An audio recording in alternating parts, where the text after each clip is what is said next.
Welcome to the Banker Lamp. Please enjoy the video. You begin by confirming where backups live and ensuring stability. Network and power must be steady. Once done, authenticate with admin credentials so you can change settings safely. You create a quick snapshot or export the most critical files before proceeding.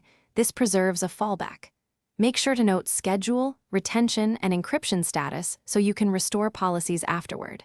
Now, proceed to stop the active backup job so the reset won't corrupt data or leave processes running. You stop the backup service and pause any scheduled jobs to create a clean state. Next, you clear or reinitialize the backup catalog or index so the system treats the next run as a fresh baseline. This avoids deduplication conflicts. Then you reconfigure the destination path, retention rules, and encryption keys. Make sure values match your snapshot notes. Once reconfiguration is complete, validate permissions and free space. These details prevent failures when the first post-reset backup runs. You restart the backup service and run a full test backup to produce a clean baseline.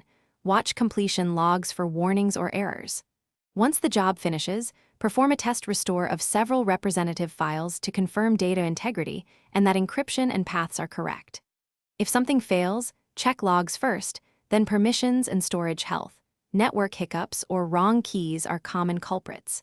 Make sure the schedule resumes and retention is enforced, and document the new configuration for future audits.